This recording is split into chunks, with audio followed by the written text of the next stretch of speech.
Bonjour, bonjour. Aujourd'hui, on va se soir Samy, qui est dans la musique.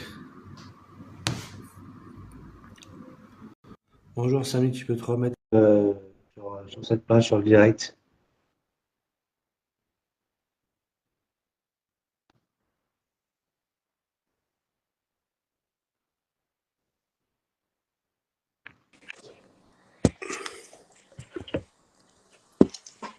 Marc, Ouais. Alors, je te vois pas, mais tu es sur le direct.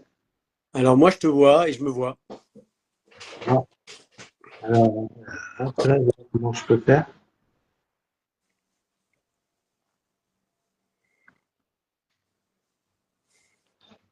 Ah, bah, c'est moi qui vais avoir un problème. En fait, je pensais que c'était. Ouais, tu vas voir. Ouais, puisqu'il m'a demandé si je voulais participer en mono ou en vidéo, en audio ou en vidéo. Et j'ai répondu vidéo. Ok. Bah ouais, bah, c'est encore moi qui a un problème de maintenance. Ben, en tout cas, on le verra à la fin de l'interview, la vidéo de nous deux. Alors bon, salut, tu peux te présenter, s'il te plaît?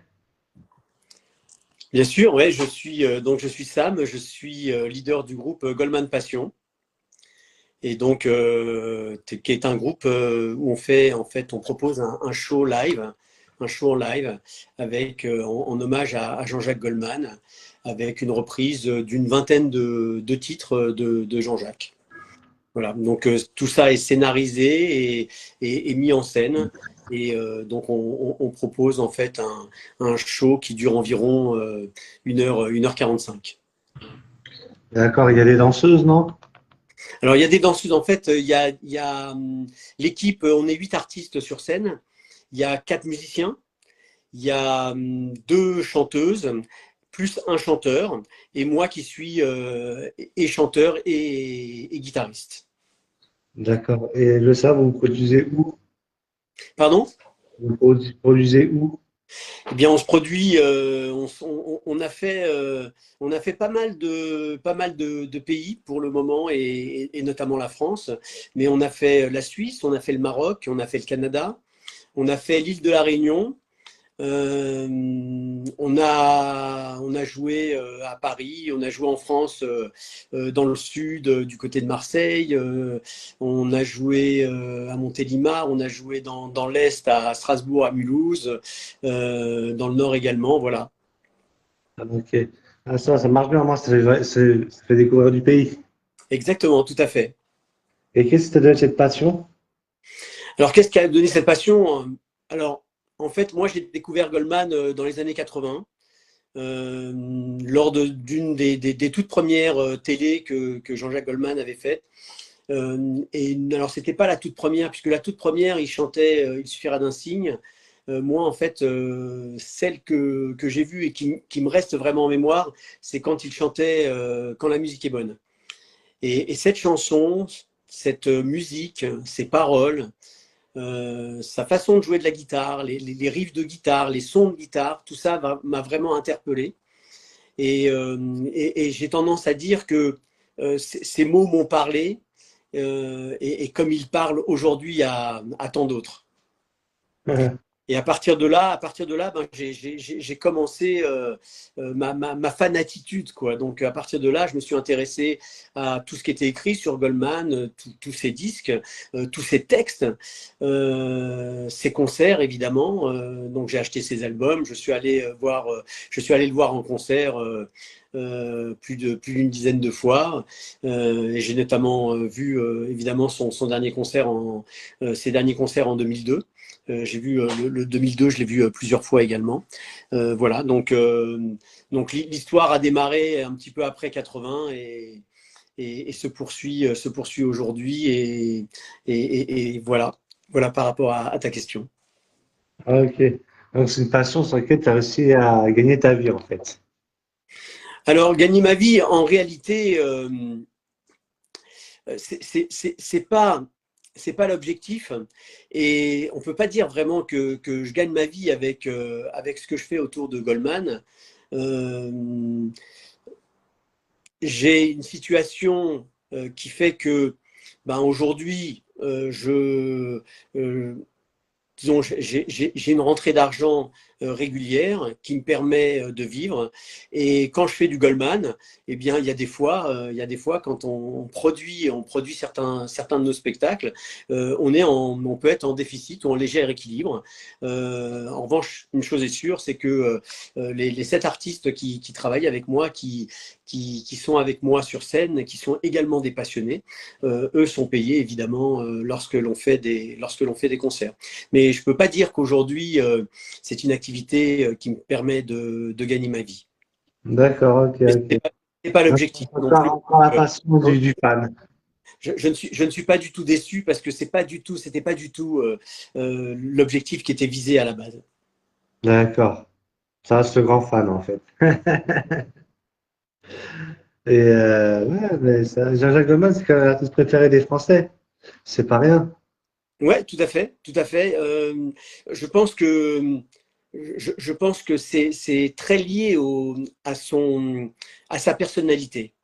De toute façon, quand il était sur scène, quand il faisait des disques, il avait une telle humilité. Et quand il a quitté la scène, il a tellement d'humilité qu'il est absent, mais à la fois il est absent et à la fois très présent parce que ses textes restent, parce que ses chansons sont reprises, parce qu'on entend toujours parler de lui, parce que il y a toujours des émissions sur Jean-Jacques Goldman. Et il a gardé son humilité légendaire. Et plus on parle de lui et moins il fait parler de lui, et plus les gens en fait sont intéressés par le personnage, par la personnalité Goldman. D'accord. Et du coup, bah, c'est génial en fait d'entendre parler de ça, de quelqu'un qui est encore passionné par la musique et d'un artiste et qui se bat pour vivre de sa passion, au moins se faire plaisir. Ça fait toujours plaisir. Au moins, on voit qu'il est vrai passionné dans la musique encore. Et la guitare, c'est comme ça que tu t'y es mis aussi, quoi, en fait. Alors non, c'est pas Goldman qui m'a fait découvrir la guitare. Pour tout dire, j'ai commencé plus jeune à jouer de la guitare. Je jouais de la batterie dans un premier temps. Et puis l'histoire a fait qu'à un moment, il était nécessaire que j'apprenne à jouer de la guitare parce que j'étais dans un groupe où le guitariste aimait bien jouer de la batterie. Et donc, pour qu'on puisse continuer à jouer ensemble, bien, en fait, j'ai pris des cours de guitare pour pouvoir passer à la guitare quand lui avait envie de jouer de la batterie et vice-versa. Et pour le coup, ben, j'ai appris à jouer de la guitare. Et à partir du moment où j'ai appris à jouer de la guitare, ben, j'ai abandonné la batterie. Parce que la guitare me permettait de m'accompagner notamment quand je chantais. Je le dis en fait au départ, j'étais bercé à la guitare beaucoup par des gens comme Crosby, Stills Nash, par Neil Young.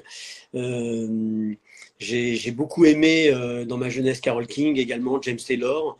J'ai eu un passage évidemment en variété française avec de grands chanteurs comme Barbara, Jacques Brel. Et puis après, j'ai découvert Goldman. Et quand j'ai commencé à découvrir Goldman, moi, j'aurais tendance à dire que là j'ai commencé à changer un petit peu de style, à m'intéresser un petit peu plus au rock, et puis à saigner un petit peu sur les Gibson. Ah, ok. Franchement, ça fait plaisir d'entendre tout ça. Et bah, qu'est-ce que je veux dire d'autre? T'as un concert prévu dans le mois ou dans... Alors, j'ai des concerts prévus, je vais t'en parler. Je voulais juste revenir un petit peu sur le sujet, en fait, sur le sujet professionnel et gagner ma vie. En fait, donc moi, j'ai une carrière d'informaticien. Oui, Donc j'ai travaillé en informatique pendant assez longtemps. Et en 2015, en fait, j'ai tout arrêté pour faire un virage musical. À partir de là, j'ai fait une école de musique à Paris. pendant 2 ans. J'ai poursuivi les cours en cours particulier au niveau chant, guitare et théorie harmonie sur une 3e année. Et je continue évidemment, je continue à être coaché au niveau vocal et je continue également en cours de guitare, ce qui me permet vraiment de m'améliorer constamment. Et donc j'ai fait ce virage musical en 2015. J'ai commencé mes concerts autour de Goldman à cette période. Je poursuis aujourd'hui avec beaucoup de plaisir et j'ai beaucoup de plaisir à chanter du Goldman sur scène, à partager du Goldman sur scène avec le public et à partager après avec le public, à discuter justement d'anecdotes autour de chansons de Goldman. Je dis souvent qu'on a tous en fait une chanson en fait qui nous rappelle quelque chose de notre vie par rapport à Jean-Jacques Goldman. Et c'est vrai que certaines chansons ont marqué les grands instants, les grands instants de ma vie. Et donc j'ai fait ce virage musical, j'en suis très heureux aujourd'hui. Donc depuis 2015, je suis passé professionnel en musique, même si le côté Goldman Passion, comme je disais tout à l'heure, ne me permet pas de gagner ma vie et ne suffirait pas pour subvenir à mes besoins. Mais en tout cas, c'était pas du tout l'objectif à la base et je suis heureux de le faire et de partager et les musiques et les chansons de Goldman. Ok, d'accord. Bah, tu as raison de parler sur quelque chose qui est c'était quelque chose qui te tenait à cœur. Et tu as raison d'en parler. Bah alors, du coup, quelques concerts de prévus cet été? Alors, en fait, là, je suis en pause, musicale jusque mi-août. À partir de mi-août, on reprend le travail en répétition et en studio. Et on va démarrer, en fait, on a plusieurs concerts en septembre, avec notamment un concert à Embrun, un concert à Champéry en Suisse,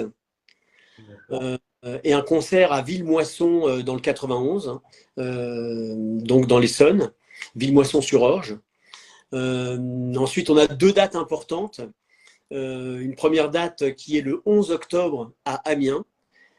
Pourquoi c'est une date importante? Est-ce que tu le sais? C'est les Franquetoilis, non? Non, le 11 octobre, c'est quoi? Euh, je pose une colle là. L'anniversaire de Jean-Jacques. Voilà, donc le jour de l'anniversaire de Jean-Jacques, on sera à Amiens pour un concert. Et on a prévu de partager un gâteau avec le public après le spectacle. Alors, on ne pourra pas partager avec tout le public, mais il y aura un tirage au sort qui permettra de le faire avec au moins une centaine de personnes. Donc, on est au Mégacité à Amiens le 11 octobre. Et puis, on a une date à Paris également, qui sera le 18 novembre. Et donc, le 18 novembre, on fait le Casino de Paris. Et donc, c'est une grosse date pour nous, une date importante également. Ok. Bon, bah, ça retenir le 11 octobre, c'est l'anniversaire de Jacques Goldman, on ne pourra pas hésiter à lui fêter On lui souhaitera son anniversaire, exactement. On lui souhaitera son anniversaire. Et on partagera un gâteau à sa santé. D'accord. Bon, alors, tu as un mot à dire? Tu dis quelque chose que j'ai oublié? Écoute, je peux dire un petit mot sur les textes de Goldman parce que, Ouais, euh, pas de souci. en fait, je trouve ses chansons très très belles. Je trouve ses musiques très belles. J'aime beaucoup ses arrangements, le son de ses guitares, le son des pianos.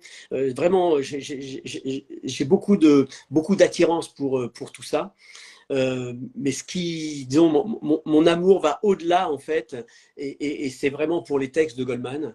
Et en fait, l'analyse de texte, l'analyse des textes de Goldman, c'est vraiment une gymnastique qu'on a pris l'habitude de faire, en fait, en famille.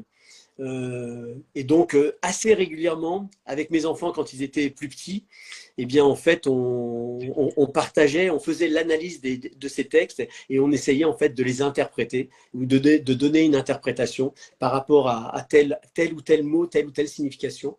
Et ces textes sont extrêmement forts et je trouve que en termes de texte, il a le don de dire des choses extrêmement profondes et de les dire avec une grande simplicité. Et pour terminer, j'aimerais en fait lire la lettre que Jean-Jacques Goldman m'a envoyée.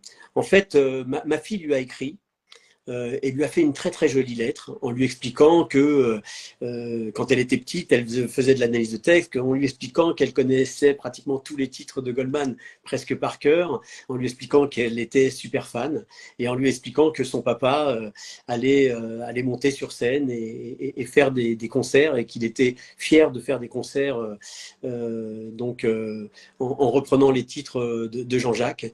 Et Jean-Jacques lui a répondu. Et donc, il lui répond, donc ma fille s'appelle Déborah, et donc Jean-Jacques lui répond, et il lui répond la chose suivante. Merci Déborah pour votre message touchant. Les chansons sont comme des enfants. On les aime, elles grandissent, et puis elles s'envolent. Dites à votre papa, donc là c'est à moi qui s'adresse, que je suis heureux qu'elles soient arrivées chez vous, qu'il les chante. Je sais qu'elles sont bien et tendrement traitées. Bon concert, amicalement, Jean-Jacques Goldman. Ah, c'est une bonne lettre, c'est sympathique.